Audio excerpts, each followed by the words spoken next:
Que l'énergie, nous, on veut faire savoir que l'énergie, ça doit être un service public et ça ne doit pas rentrer dans les mains du privé, ce qui est déjà en partie le cas aujourd'hui. Et on voit toutes les difficultés que nous avons avec le prix de l'énergie. C'est depuis qu'il est privatisé que le prix de l'énergie flambe. Donc, il faut que ça redevienne un service public, comme doivent être d'autres services publics, les transports, par exemple, et d'autres choses comme ça. Antoine Fatiga, le responsable CGT Savoie, spécialisé justement sur les questions de transport pour la région alpine, est avec nous ce matin en studio. Bonjour. Bonjour. Merci d'être avec nous. Et puis aux côtés d'Alicia Casteras qui nous a rejoint également pour cette interview politique. C'est vrai que jusqu'ici on avait surtout l'habitude d'avoir votre homologue au Savoyard Yvan Pérez que l'on salue, mais c'est surtout la Savoie finalement qui fait parler d'elle depuis les dernières semaines en matière d'action et de mobilisation. On en parle aujourd'hui avec cette 10e journée de mobilisation intersyndicale contre la réforme des retraites. Antoine Fatiga, 10e journée contre cette réforme, des grèves, des manifestations, des cortèges. Vous en avez pas marre? Vous n'êtes pas fatigué? Non, je crois que ce qui est intéressant à souligner, c'est d'abord que la mobilisation tient. Alors on a eu des hauts et des bas, donc on ne sait pas aujourd'hui ce que ça sera. On pense plutôt que ce sera dans la moyenne. Et puis ce qu'il faut aussi souligner, et je pense que c'est important pour l'ensemble du monde du travail, c'est que c'est intersyndical et que l'intersyndicale tienne. Et que malgré le 49-3, c'est pas un vote, je pense pas malgré le 49-3 à l'Assemblée nationale, aujourd'hui nous avons bon espoir. À la fois le président de la République peut ne pas homologuer cette loi, ce qui est tout à fait dans son droit, et le Conseil constitutionnel peut aussi dire que cette loi n'est pas bonne. Donc on a encore bon espoir de faire en sorte de gagner cette bataille, et de gagner une bataille sur le fond. Pas uniquement pour gagner une bataille, mais gagner une bataille qui va impacter de manière importante la vie de chacun de nos concitoyens. Et dans mes responsabilités, je suis aussi la problématique des saisonniers, des plus précaires, et qui va être la double peine pour ces salariés-là. Alors vous avez fait la transition justement avec ce rappel que j'allais faire, le texte du projet de loi de financement rectificatif de la sécurité sociale qui porte donc cette fameuse réforme des retraites. Il a été adopté au Parlement, on peut le qualifier ainsi. Les dés sont jetés. Pourquoi vous continuez quand même la mobilisation? Vous croyez vraiment que le gouvernement peut reculer? Oui, nous pensons que le gouvernement peut reculer. D'abord, quand vous dites adopter, en fait, c'est pas tout à fait la même question quand on pose la question du 49.3, c'est-à-dire de la dissolution de l'Assemblée nationale, ou quand on pose la question de pour ou contre la réforme. Et je pense que ce gouvernement-là joue petit bras, puisqu'il aurait dû aller jusqu'au bout du débat démocratique pour poser véritablement la question. Comme il avait peur de ne pas avoir la majorité, il est passé par un autre biais, ce qui est quand même très antidémocratique sur le fond. Et nous avons bon espoir aujourd'hui de pouvoir gagner cette bataille, parce que, comme vous le dites, il y a à la fois les débats nationaux, et puis à la fois aussi la mobilisation. Quand on interroge les salariés, 90% d'entre eux sont contre cette réforme. Et ils ont bien compris tout au long des explications qu'a donné le gouvernement que c'est quand même une réforme très foireuse. On nous a dit il y aura un minimum pour tous, puis après ça s'est dégonflé. On nous a dit il y aura prise en compte de la pénibilité, puis en gros il y a pas grand-chose. On sait tous qu'on va se faire avoir. Et je pense qu'aujourd'hui, moi l'appel que je lance, c'est que il y a 27 millions de salariés en France, eh bien, il faut que ces millions de salariés se mobilisent et eux-mêmes, arrivent à participer aux actions. Parce que plus nous serons nombreux dans la rue, et plus il y aura des chances que ce gouvernement-là recule. Alors Antoine Fatiga, justement, vous êtes rentré un peu dans le vif du sujet sur le contenu, le contenant de cette réforme. En Pays de Savoie, l'un de ceux qui la défendent, c'est Antoine Armand, député Renaissance de la 2e circonscription du 74. Je vous propose justement de le réécouter. Il était présent dans nos infos aujourd'hui. Pourquoi, selon lui, on a besoin de cette réforme? Et puis vous réagissez après. C'est une réforme qui a un but très simple, éviter que le déficit du régime des retraites qu'on va connaître dès 2025, 2026, 2027, une quinzaine de milliards d'euros par an à partir de ce moment-là, ne nous amène à une situation où on se dira il faut arrêter le régime par répartition parce que la démographie ne colle plus.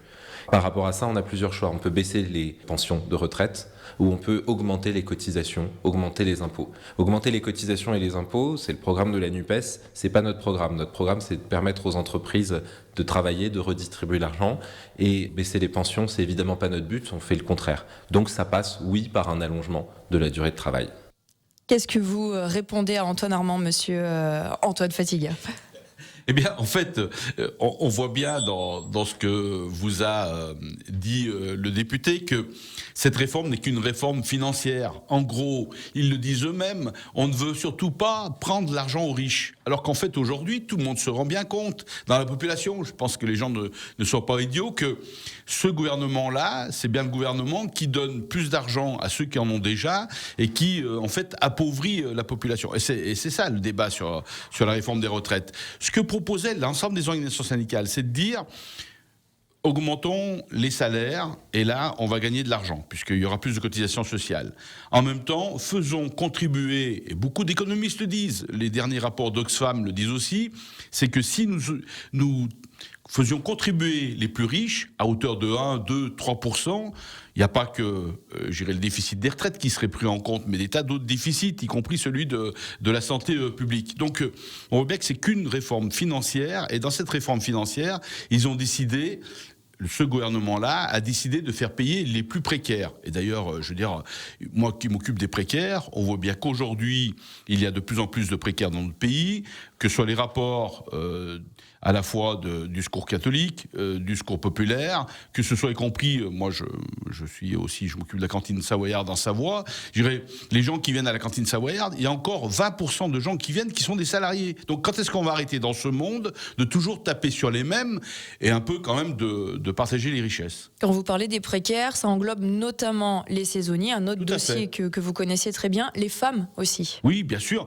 les femmes, les saisonniers. Et quand je disais tout à l'heure la double peine pour les plus précaires, il faut voir qu'aujourd'hui, avec la réforme de l'assurance chômage, c'est la double peine pour les saisonniers. Je dis la situation telle qu'elle était avant. Avant, quand on avait travaillé 4 mois, on pouvait être indemnisé au chômage. Ce qui fait que quand on était indemnisé au chômage, on contribuait, et le chômage contribuait aussi, à vous faire avoir des trimestres pour votre retraite. Vous aviez vos 2 trimestres de la saison d'hiver, plus le trimestre lié à votre indemnisation de Pôle emploi. Aujourd'hui, avec la réforme de l'assurance chômage, il faut avoir travaillé 6 mois pour pouvoir toucher quelque chose. Ce qui fait que vous n'avez plus cette indemnisation, et comme vous n'avez pas l'indemnisation, vous n'avez pas non plus le trimestre qui va avec.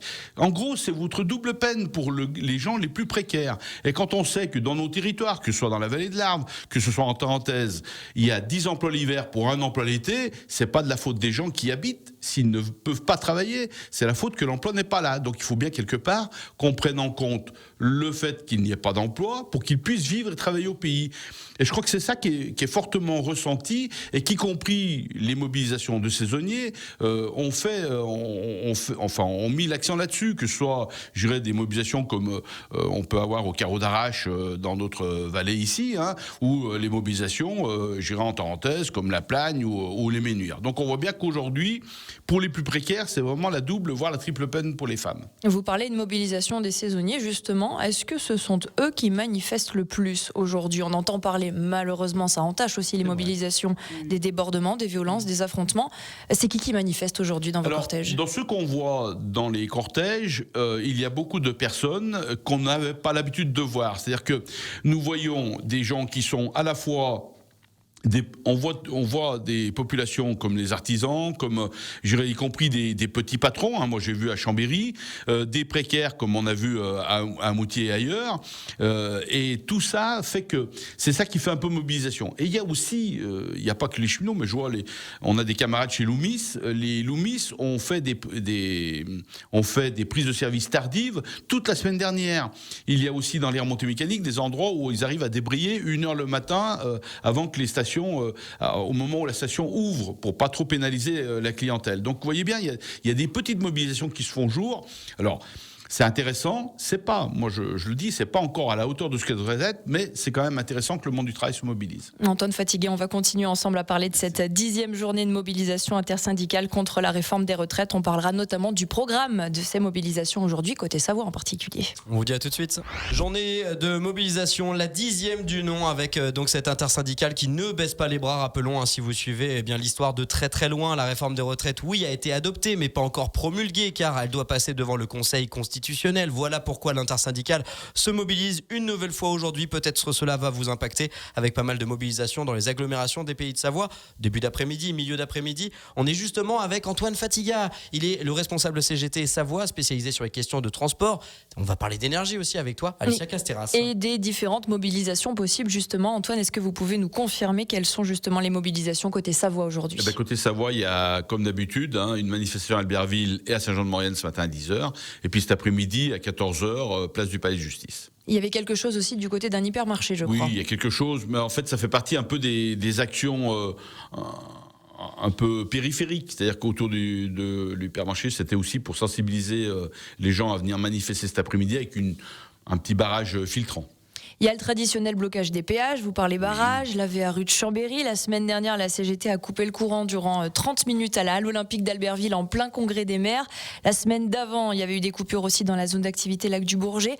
Pourquoi vous en prendre à l'énergie ? C'est quoi l'objectif ? Je crois que l'énergie, c'est à la fois parce que les salariés des IEG sont touchés par la réforme de plein fouet, et puis aussi parce que l'énergie, nous on veut faire savoir que l'énergie ça doit être un service public et ça ne doit pas rentrer dans les mains du privé, ce qui est déjà en partie le cas aujourd'hui, et on voit toutes les difficultés que nous avons avec le prix de l'énergie. C'est depuis qu'il est privatisé que le prix de l'énergie flambe, donc il faut que ça redevienne un service public, comme doivent être d'autres services publics, les transports par exemple, et d'autres choses comme ça. Donc sans prendre, aujourd'hui couper l'énergie, entre autres aux maires de Savoie, c'est aussi leur rappeler quelque part que eux aussi peuvent être des acteurs pour développer le service public. Il y aura d'autres actions similaires donc à prévoir ? Bien sûr. Je pense qu'il y aura d'autres actions similaires. Il y aura d'autres actions, y compris sur des barrières de péage, puisqu'on voit aujourd'hui, par exemple, que les gestionnaires des autoroutes s'en mettent aussi plein les poches avec notre argent, parce que je rappelle quand même que les autoroutes, c'est nous qui les avons construites avec l'argent public, et aujourd'hui, c'est privé